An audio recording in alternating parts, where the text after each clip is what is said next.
Today we have a super interesting guest here with us. It's Gaye Moore, who is an emotional intelligence ninja, personal branding advocate, and also a watercolor artist.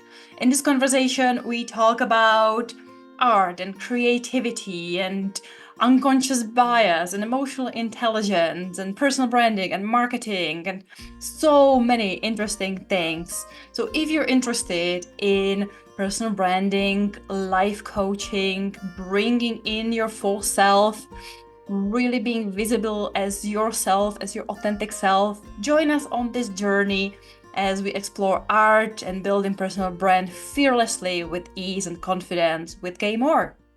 Before we go any further, we want to share with you that we have a patreon.com account and we would love it if you could sign up, because here we got those gold nuggets that guests share with us.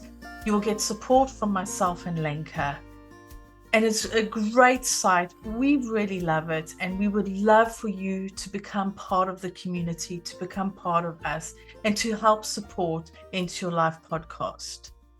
But without any further ado, let us carry on with our conversation. Welcome to another episode, and we're excited. We have Gaye Moore here. Hi, Gaye. Hello. Tell us a bit about yourself, who you are, what you do, what brings you here today, what our listeners can potentially look forward to hearing. Well, I'm a personal branding coach and I use a number of modalities that I've learned through the years. Like I use emotional intelligence, I use confidence building, I use painting a lot as well within my workshops and training. And people love painting because it's a bit unusual. It instills confidence in them because 9 times out of 10 people will say, I can't draw a straight line, but I show them that they can. They have great fun, it's creative, it's relaxing. So and I love doing that. I love bringing people's inner personal brand out. So when we work together and we get them a bit confident and, feeling free about who they are and what they do, then they're very happy to stand into their personal brand and stand into the power of that. And for our listeners who can't see the video, obviously you have some paintings behind you, just bringing in the art immediately. And I love the fact that you really take a very different spin and twist on the whole personal branding thing, that it's not just, yes, some graphic design your logo, bring you some color scheme, figure that one out, but did you bringing art in there? So can we talk a bit more about how did you discover your passion for art, where did that started, and how did you then decided to merge it or mix it into your personal branding work? Well, it's a very personal story. I went to art college in Limerick when I was 17, which is about a 6-hour journey from where my home was at the time. And I studied fashion design. And then after that, I set up my own designer shop, selling and making bridal dresses. So most of my drawing was fashion drawing at the time. So, and then I got involved in business and personal branding and marketing and merchandising and event management. So there was all that story and had no time for painting. So I went back painting about 2.5 years ago, and the freedom, the peace of mind, the confidence, just the whole aura and feeling of peace, happiness and joy that I got from that, I decided then to combine with my life coaching training, my NLP training, and my business training to bring it all in to create a modality that was a bit different. But painting is something that everybody can do, and by the colors people pick or the strokes that they make on a canvas, or whether they want to do small ones or big ones, you get a true essence of who they are and what they think and what they believe in and what their values and beliefs are. So that's how that whole painting journey came in, how I introduced it. Yeah. And I think painting brings in the physicality, and there's lots of people who will bring in the body in different ways, with people talking about all sorts of different ways of embodying and stepping into the plate and to take us a bit further than just our cognitive, rational thinking capacities and allow our body to speak. And you're so right that, painting, and again, as you say, anyone can paint, even though I'm the first one to say was like, I can't draw, I can't paint, I'm not creative. But you're right, because we just judge what we produce so harshly often. And this is just about the self-expression, self-discovery, the journey, the fun. And yeah, really intuitively to see what draws us in. And if I presume we might get some prompts, we might get some, inspiration on, where to look for, what to feel for. So can you walk us through, if you would get a client, someone coming to you wanting to work on your brand, be it individual or maybe in a group setting, like how would this experience go? Yeah, well, just to finish off on the painting, what I do with painting with people is that we take away the striving for perfection straight away. Like nobody is asked to paint a picture that's a perfect representation of something. It's all about feeling and getting into the zone, and like that's very important because we are always striving for perfection, and we think that we have to live to a standard. So the whole painting like drops all that whole situation and brings people in exactly into who they are and what they're feeling and their thoughts and their emotions at that particular time. So yeah, the workshops are the one-to-one. So obviously, basically, we would talk about what type of business the person has or what type of services that they're providing. I would also ask the people that I'm working with, where where is their, say, favorite boutique or their favorite grocery shop or their favorite hairdresser? And to give me three words that would describe what that business is like. And 99% of the time, that's the type of personal brand that they would like to have for themselves. So it could be friendly, talkative, chatty, local neighborhood, or it could be high-end designer, top quality, So if a person tells me what the brands that they like to buy from and the people that they like to deal with in that, that's exactly what they would like to convey themselves. So then we would do an audit on their, say, social media and their website to see, is that brand being conveyed, on their socials and their blog posts on their websites or whatever.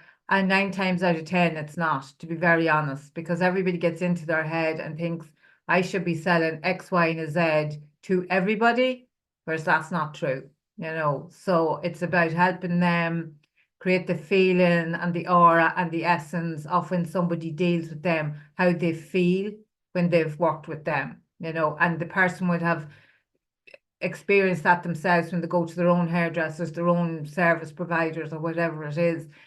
And then we would do a bit of painting, talk about colors, because it's about releasing all the expectations that we think people have of us, and then really getting into that zone of creative flow.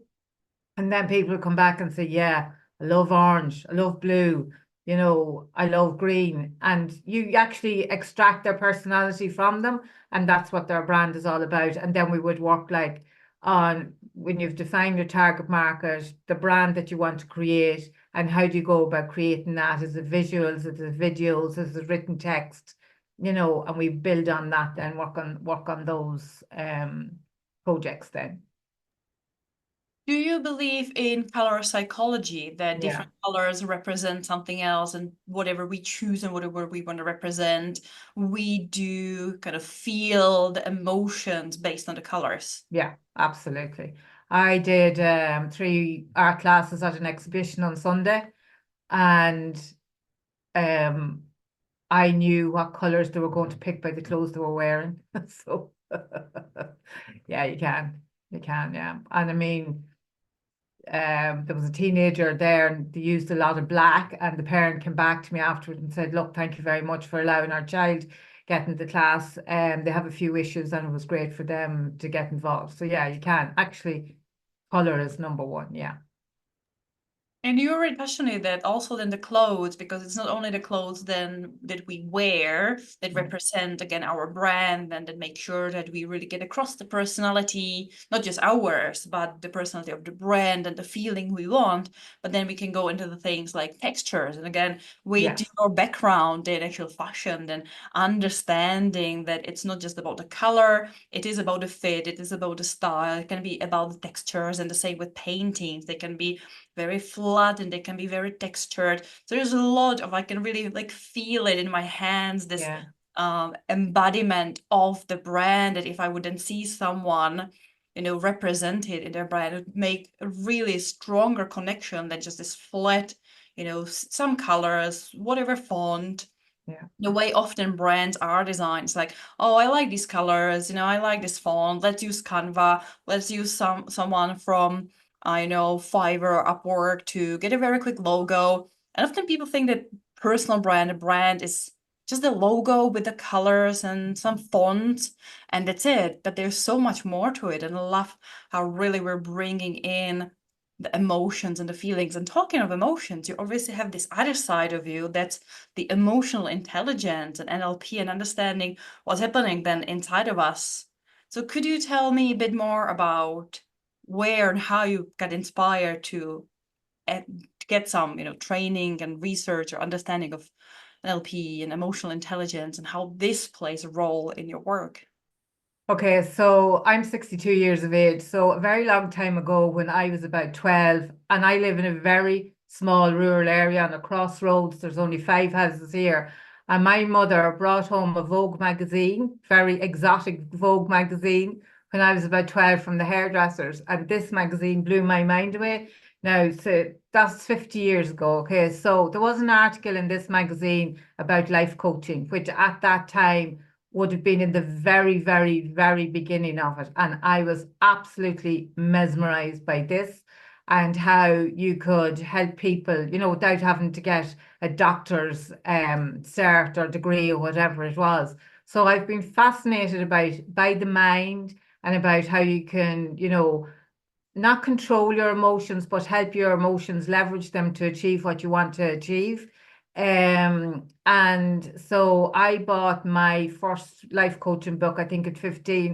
It was called How to Bring the Best Out in People. Okay, it was tiny, and I still have it. So that started the journey. So I always wanted to do art and I wanted to do fashion design. So I went to art college, read loads of books, set up my own business, and then I had my own fashion design bridal business for about 16 years, and I was completely burnt out because I was working 6 and 7 days a week, late nights, you know, people phoning you at 3 o'clock in the morning, brides saying, you know, I've lost 3 stone in weight, what am I going to do? My dress won't fit me, you know, all of that kind of stuff. So I just closed down my business. My lease was up in my shop, looked after my last few final brides, and I went and I did a life coaching course, 12-month life coaching course, and that just blew my mind. And then I did an NLP course, and while I was doing that, I was working in marketing for the city I was living in at the time, and I was helping a lot of other small businesses as well. So that's how I started combining the life coaching and the NLP with marketing with small businesses, and that led then to the personal branding. I'm loving this conversation because it's very much taking that individual, that person, and creating the brand that really fits them. So it's almost fitting them, or the business to them and them to the business. As Lenka mentioned, you know, it's very easy just to pick colors that might be good for whatever it is. If you know, green for gardening, if you're doing something with gardens or flowers, and then blue is good for coaching stuff because blue see, you know, so you have the colors, you almost pick the colors because they should be good for that type of business. And then, as Lenka says, you just create a logo, and voila, there you are. You've got your branding. But it's very much what you're doing is getting to know the person who's actually running the business. Because when you run your own business, you are your business. Your personality comes through, your beliefs and values come through, because it's essentially your business. You're not working for a corporation or an organization where you just slot in and you do your job and then you go home. But when you have your own business, it's very much part of you. And there's three business owners here, and I'm sure all our businesses are very different purely because we are different people. Yeah. Yeah. And I think, and I love how you really incorporating that, because it's really connecting to the human behind the business. Who is that human who is essentially wanting to help people, but also find a way to express that they are out there, and then to be found in a very noisy world and standing out, because we know that you need to stand out or be seen to do your business. So I love how you taking the life coaching, your experiences, the NLP, and bringing that in.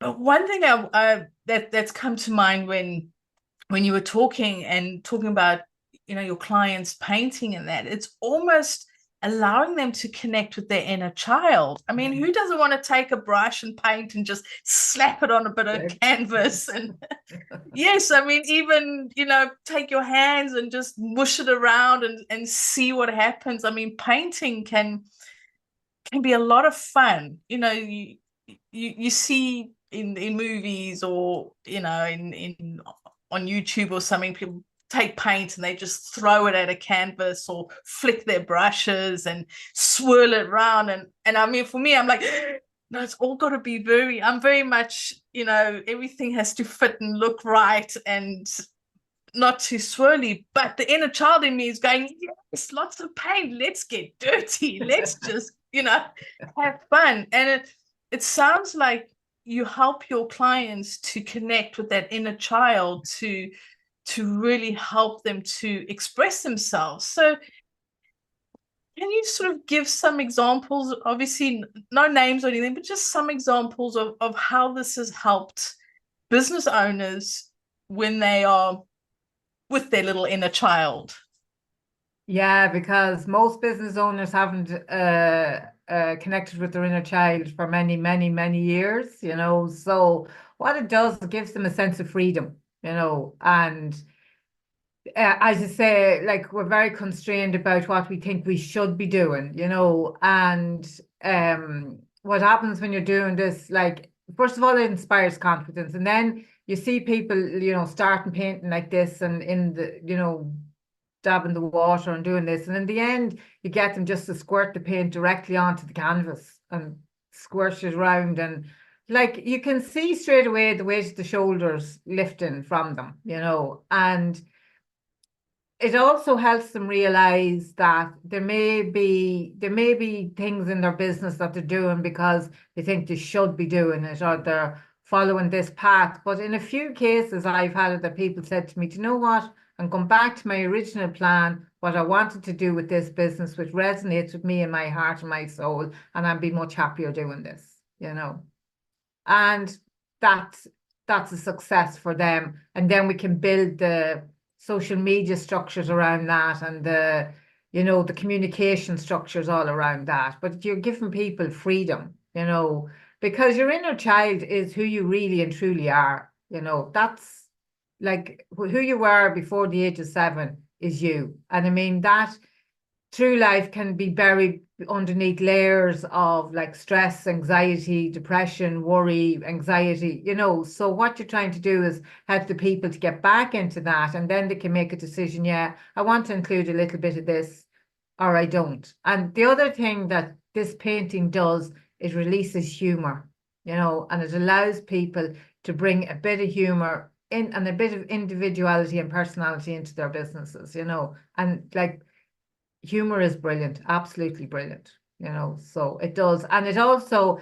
helps showcase a person's 360-degree personality, that they're not just business orientated. This is what I did in my spare time. This is what I love doing, so you're bringing in the whole 360 degrees of a person. the whole human. Yeah. And you're right, because they're in psychology. We have a theory in emotional intelligence theory that there's multiple layer of us, that especially when it comes to business and marketing and self-promotion, that there is the self that we want to showcase to others, and the self we believe others will like and that will get us to what we want.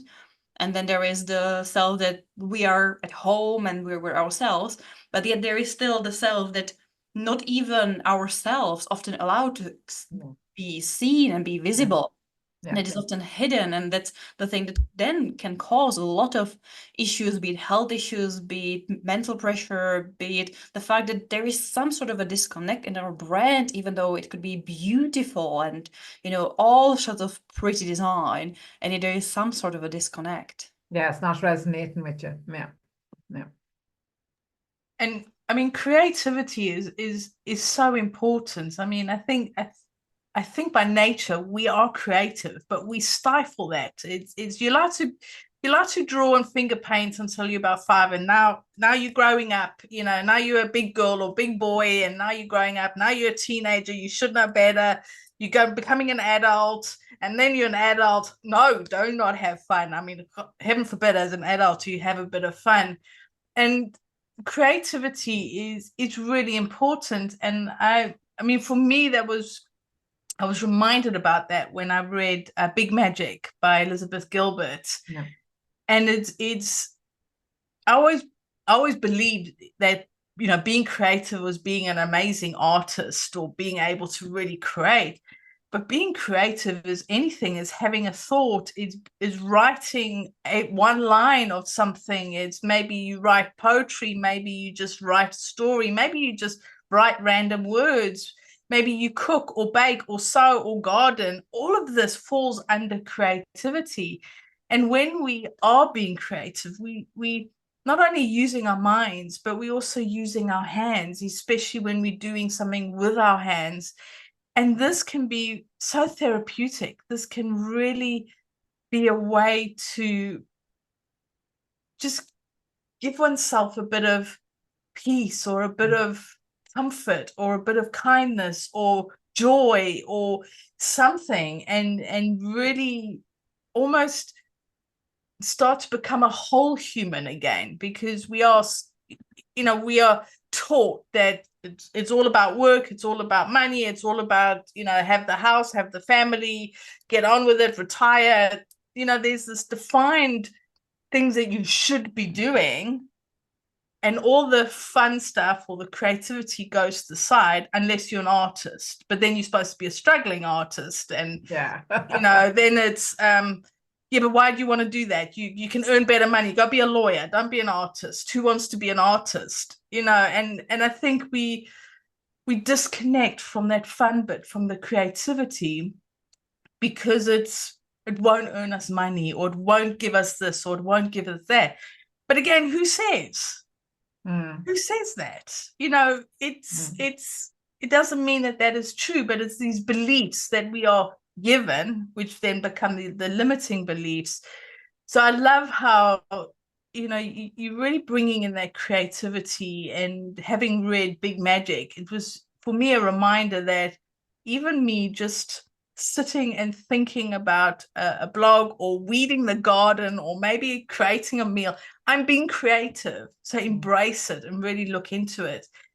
And another thing that's got me really interested is humanness. Humanness is one of my words for the year, and I really love when people start to connect with who they are, the real person. And as you said, when you're creative and you're inner child, it is who you are deep down, the real you, as you said, and really trying to, and finding a way to find that identity, but bringing that identity then into adulthood. Does that make sense?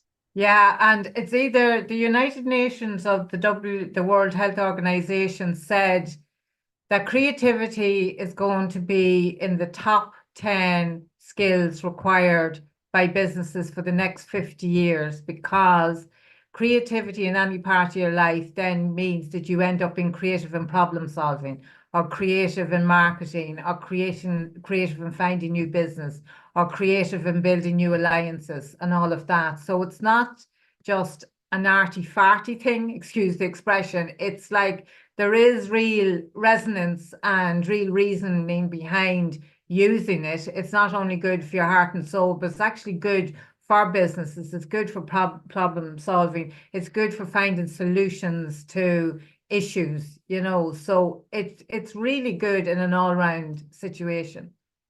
And as you said, I mean, there's creativity in so many different ways, but I think also through creativity comes that uniqueness. Because everybody thinks differently, they look at the world in different ways, and therefore they will come up with an idea. And it doesn't necessarily mean that it's a brilliant idea, but it could be an idea that has grown on, like you said, it's being creative in your marketing, it's being creative in business. And I mean, this is just my opinion, and, you know, do correct me if I'm wrong, but over the last few years, there was very much this, you have to do it like this. And there was this form of doing it.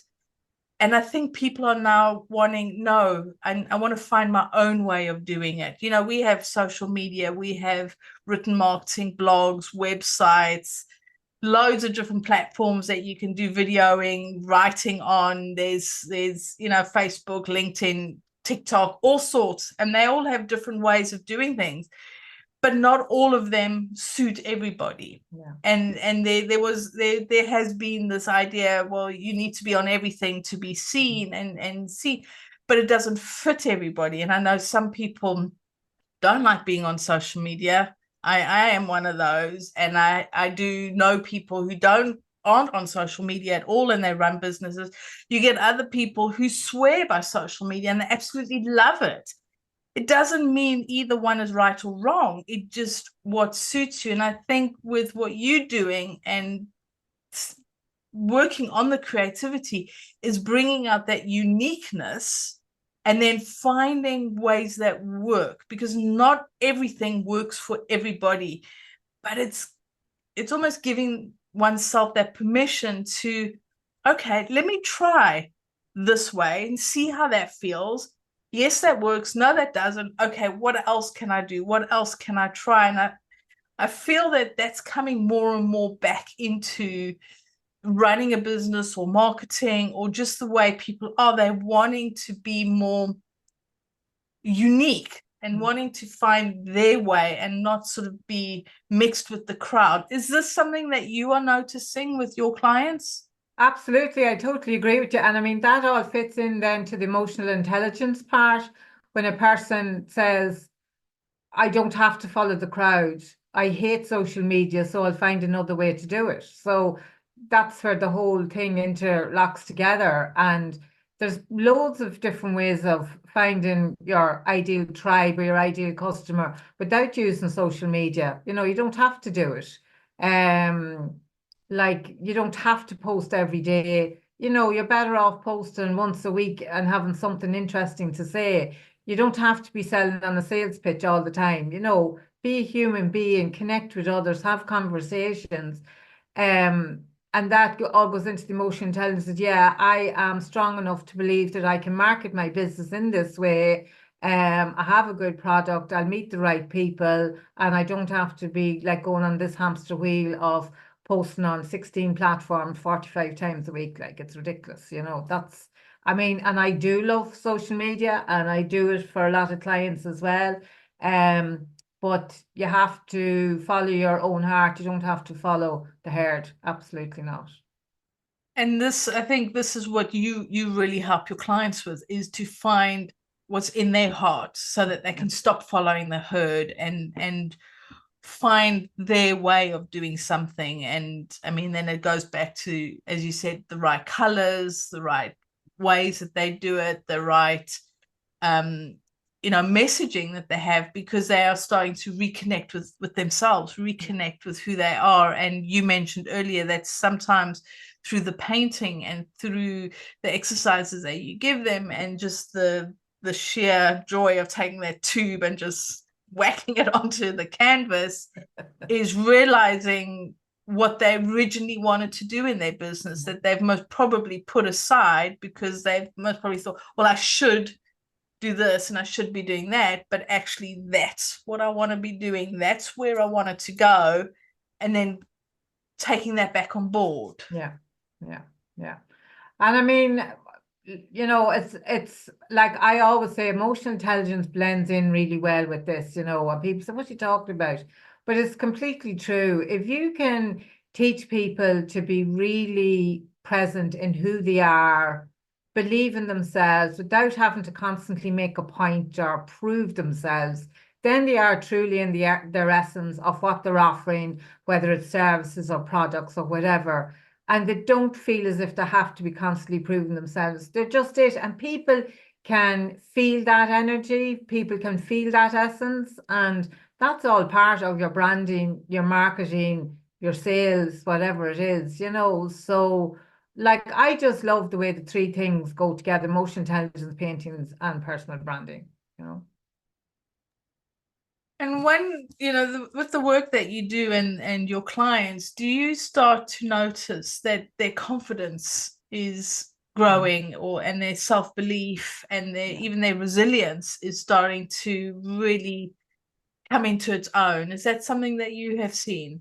Yes, absolutely. Because if somebody is totally at peace with who they are, they don't feel that they have to prove themselves. So they can listen to other people's opinions without getting stuck in or feeling offended or getting upset, or, like all those people on Twitter who are giving off about this, that, and the other. They have no emotional intelligence because they feel they have to prove my point is right and I'm the only one that's right. So it is about building resilience, you're building peace of mind, you're building self-confidence, and you're building self-worth. And when you get into that space, then you're truly being who you are. Your service is perfect, your product is perfect. You don't have to be beating everybody else down to prove that you are the best at what you do. And I gather when they start to really settle in, as you said, and find their way, is then able to create more life in one's life or more life in their business. Yeah, It doesn't have to be their absolutely. life, Yeah, can be in their business. yeah, yeah, yeah. I mean, like, it's about being yourself. And if you have your hobbies and your friends, and your life is good, like obviously when you go into work, life is good. You're happy to meet your clients, you're happy to show them what you have. You don't take it personally if they don't buy from you just yet, but they will. If you're standing in your essence, they will come back and buy from you. I really believe, you know. Um, like I was at the hairdresser's this morning. She doesn't take appointments, okay? I was in early, so I was getting my hair done. Different people come in and book, says, can I sit there now? And she said, yeah, but it'll be half an hour because I've two clients. Somebody then came in looking for a colour and she said, yeah, but I have these two clients and then I'm taking my lunch, so it'll be 2 o'clock. So she was taking her lunch. I just loved that. She just stood in her power. She knew that people would come. She knew she could take her lunch. She knew the person would come back at 2 o'clock. Like this whole appointment system, she just doesn't do it. Like, you've got to admire her for that. And she's open 5 days a week and she's cracking full every single day of the week. So pick what works for you. And it goes back to the traditional marketing, where it's all about the human beings. It's Yeah. all about the connecting between each other. It's about the word of mouth. And this is a very strong brand. Like, as Natalie said, we don't have to do social media, do email marketing, do anything. And there's the one aspect of marketing that I love is the fact that if we really get to know ourselves, and if we get to know our customers, the people we really want to work with, the people we really resonate with, then marketing can be so much fun because we can just do whatever. Yeah. Like there isn't a rule that says, well, there's lots of rules and there's lots of best practices and there's lots of people telling you what you should and should not be doing. But ultimately, the marketing that we see around that really grabs our attention, it's usually very different. And anything can be done and anything can work and we just break free from any misconceptions, many ideas, any frameworks, and we just have fun with it. And I love that you are allowing people to discover it for themselves. Yeah, yeah. I mean, having fun and having a bit of humor in what you do, I would think is very important. And it attracts people to you. You know, if you have a sense of humor, you know, and have a laugh and, you know, not afraid to laugh at yourself and show your mistakes, how you went wrong, you know, like life's too short, I think, to be too serious, to be honest. But that also makes me then think back to your other aspect of what you do is the emotional intelligence. Because there is a lot when we start hopping into, what makes us tick to what makes others tick, how we connect with each other. There's the emotional intelligence that some people naturally really have, and some people need a bit of guidance and allowing them to feel in that. So could we have a look at, emotional intelligence, maybe what it is, how you use it, how people can really benefit from it, why we really should care about having emotional intelligence, other than obviously being a decent human beings? Yeah, being a decent human being.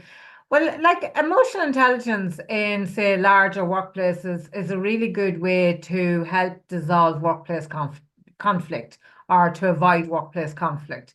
And basically, the essence is that you're helping each person, like, find out who they are, accept who they are, be happy with who they are, and be content with who they are without having to prove a point to everybody else, you know?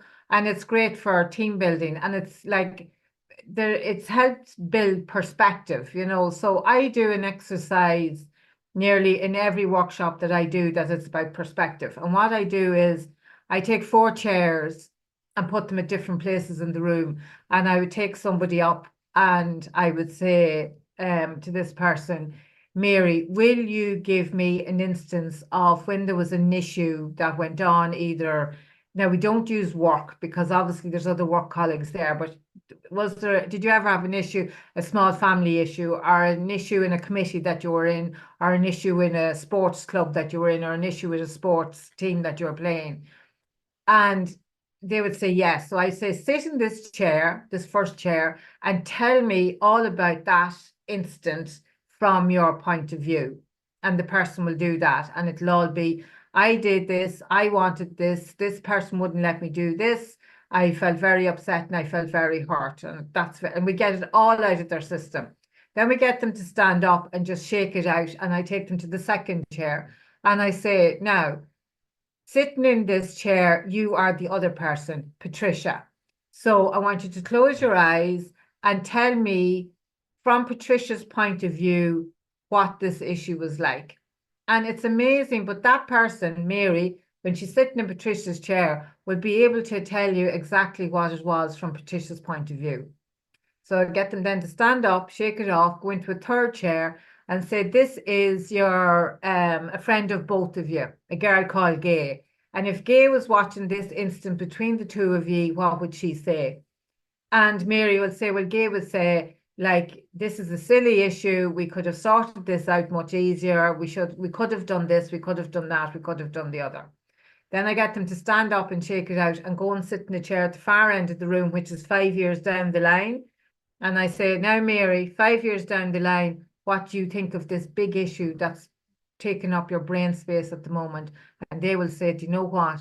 This issue is that small. It's not worth my time thinking about it, you know? So that to me, what the essence of emotional intelligence is, knowing who you are, being able to take everybody's perspective without getting upset or hurt about it, and learning to deal with your own issues, knowing what you need to work at your optimum level, providing that for yourself, and with, staying in your own lane without letting other people upset you or annoy you or float your boat. Do you know what I mean? That you get into a place where I think this, I'm okay with that. They think that, that's okay. I've seen their perspective. I don't agree, but I don't have to ram my opinions down their throat.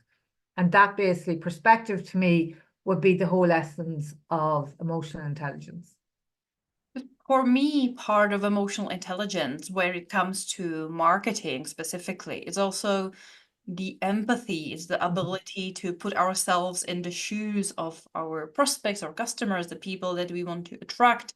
Because often when people think marketing, they think sales, they think me. It's like, what do I want to say? What is my business doing? And yes, marketing obviously is promoting yourself, your services, but it's also most importantly about you serving other people, you helping other people, you providing a service, a product, a solution, a support to other people. And then in the messaging, it really needs to be all about them. And Yeah. for some people, this is really hard to flip their head around because they think like, this is my offering, this is my pricing, these are my services, and this is the features. And they don't really think about the emotional journey, the logical journey.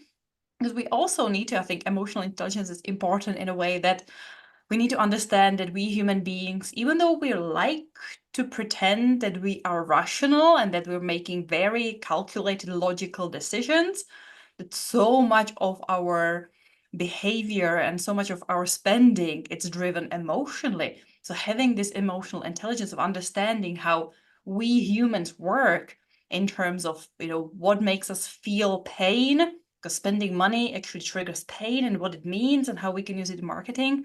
I could talk to you about this forever because this is so fascinating. So is there any more kind of nuggets and insights from emotional intelligence that you bring in people, again, helping them with their personal brand, with their marketing, with their PR, with their outreach?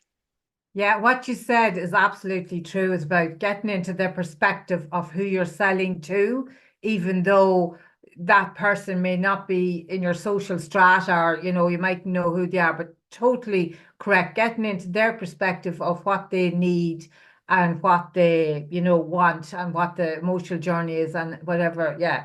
So another thing that I help people with is unconscious bias. Okay. So if either of you have brothers or fathers, because I'm going back, say, to ages, right? Did they follow a particular football team or a particular sports team? Yeah. Yeah, definitely. Okay.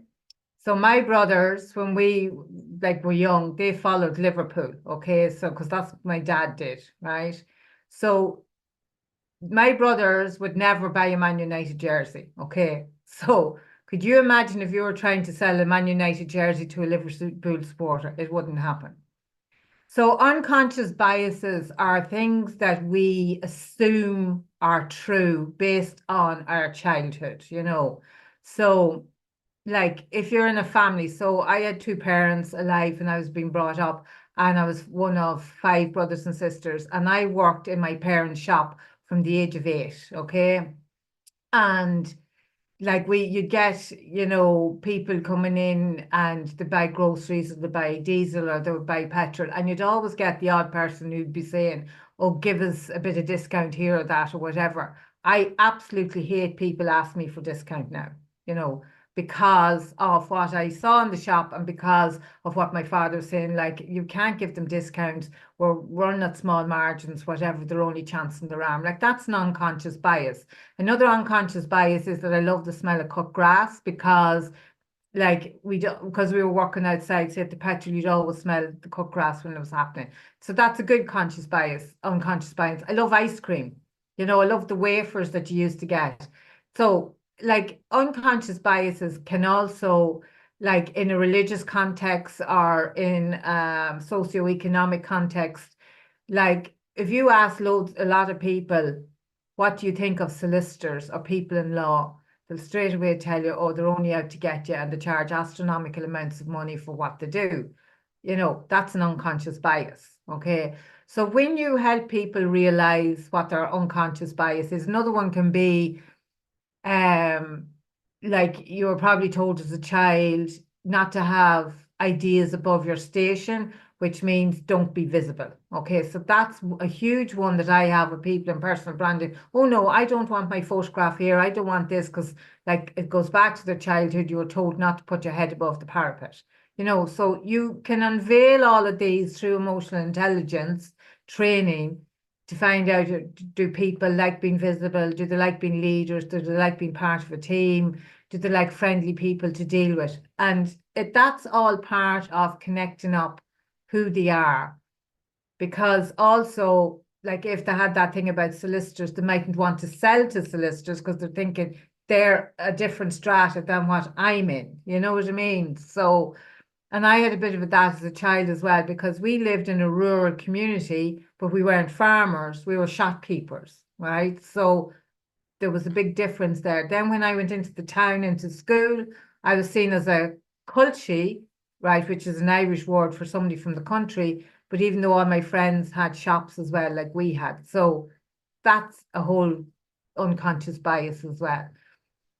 So part of selling to people is to unravel and discover what your unconscious bias is, what your self-beliefs are. Do you believe you can sell to these? Do you believe you have the product that will help them? Can you see the perspective of what they want to buy and the emotional journey that you can bring them on? So yeah, that's another part of it as well. Unconscious bias, it's a huge thing because we all have it. But the trick with unconscious bias, it's unconscious. It's often hard to really get down to it, to start realizing what biases we may have. And it's such a fascinating topic to see, yes, there are some quizzes that can start us thinking about it. Do we believe this? Do we believe that? But for me, the key word in there that you said, it's the belief. Because ultimately, whatever we believe in, that's going to happen. We're going to manifest whatever reality, because if we believe in it, we will act it out, we will think about it, we will manifest it. We can go as rational with this discussion as we want, or we can go as spiritual as we want.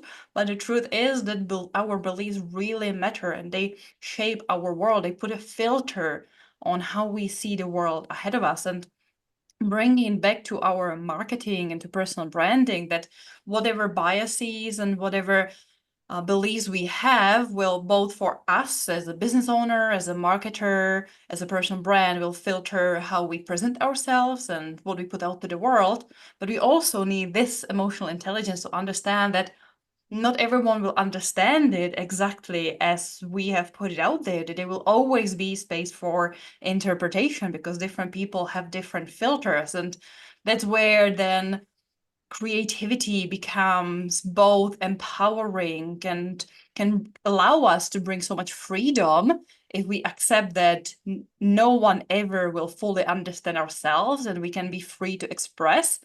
And also it can add a lot of pressure and stress to be like, we need to be understood clearly. And especially now in today's world, we live in a bit of a cancel culture, that anything anyone says can and will be taken personally and will be attacking on someone else. So it's for a little bit of a double-edged sword, I think. Yeah, no, I totally agree with you, because all those people who cancel others have absolutely no emotional intelligence because they can't handle the fact that somebody has an opinion that's different from theirs, you know. So, and yeah, it's absolutely about self-belief, especially with personal branding, because like personal branding is like putting yourself out there, you know, kind of exposing yourself in a way, putting out your photographs, your blogs, your thought leadership opinions, you know, your ideas and all the rest of it. But if you as a child were kind of told, you know, or your opinions weren't accepted, you were told be quiet, you know, we don't want to know what you have to say, not in a bad way, but you know the way kids were treated years ago, like that. I have seen that have a huge impact on people that don't want to have any personal branding, or they don't believe that they're good enough to sell what they have because they don't have a degree, or they didn't go to college, or they didn't go to university. Whereas in actual fact, for me, your experience in business accounts way better than any college degree or any college certificate at the end of the day. And it's you touched a little bit on it, is this belief, you know, when I talk to people who want to start a business or wanting to leave employment and you know, do something for themselves, and it's like, yeah, but I can't do anything. And then I'll say, but what have you been doing for the past 10, 15, 20 years in your job? And they'll rattle off a load of things and say, well, there we go, there's your skills. Yeah, but I didn't get I have no proof of it. Well, the proof is in you. You've got it. These are the skills that you've picked up. Yes, but I don't have a degree. But you don't need to have a degree. As you said, it's these biases or these beliefs that people have, and as you said, well, I don't have a degree, therefore I can't do X, Y, and Z, or I never went to college, therefore I can't do it. But when you actually start to really nail down with people, and you must be doing this with when you're helping them with their branding, it's what are the skills that you've learned? What have you done for the past 10, 15, 20 years in a job? What did you implement 20 years ago when you started the job to what you're doing now? And the realization is, I think, is very much, actually, I'm pretty good at all this stuff. And then sometimes I'll even say, well, what do you do at home? What hobbies do you have? What are you doing there? And there's some amazing people out there who like, well, I can't do anything. No, but you make your own clothes, or you bake these most amazing cakes. You bake all your kids' birthday cakes, and you do fancy stuff. No, but that's just, I'm a mum. That's just what I do. No, not everybody can do that. Yeah. And it's a skill that you've learned. And I think this is so important in what you're doing, is really helping people to connect with their skill set as well, not just who they are, but what they can do, because so many people don't realize how amazing they are and how many skills they've got just through life, just through them being who they are. Is that something that you found? Yeah, I totally agree with you. And like one of the things that I do with people is get them to write out a list of 100 things that they're really good at. And straight away someone says, what? I can't even think of 3, let alone 100. But I mean, it can be, I'm really good at getting out for a walk every day, right? I'm really good at playing football with my child. I'm really good at making sure everybody's looked after at a family do or something like that. And once you can start that, because like the amount of people that don't even believe they're good at 3 things, let alone 100 things, is just absolutely phenomenal, and that is like a 4-year-old child, if you ask them 100 things, they'd rattle it off. But that belief has been buried under layers of expectation, criticism, not feeling that you're not good enough, or feeling that you're too much, or been trying to be squashed into a box, and what you have to do is try and let that come out again. I mean, this has been such a wonderful conversation, and I mean, we can talk for hours, and we really appreciate your time and energy and sharing your experience and knowledge. Now, if somebody's listening to this and they think, I need to speak to this woman, I need to reach out, I need to be in her circle, I need something, or I want help with my branding, or I just want somebody to give me permission to slap some paint on canvas. How can people find you? You can find me on LinkedIn under Gaye Moore. And we will have all your links in the description as well, so people can access. Yeah. So once again, thank you so much for sharing your knowledge, for sharing your time with us and your energy with us. We really appreciate, and giving our listeners that permission to just have a bit of fun, get creative. So thank you so much. You're so welcome, and I'm thrilled with the opportunity. So thanks to both of you as well. I really appreciate it.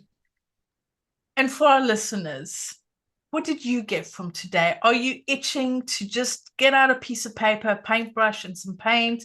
And if you don't have that, maybe even some crayons or some pencils. Do you want to really start to create a new personal brand, or a brand that you really want to step into?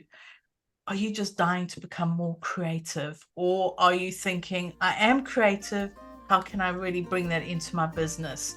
We would love to know your thoughts on what you got from this conversation, or how does creativity and business connect with you?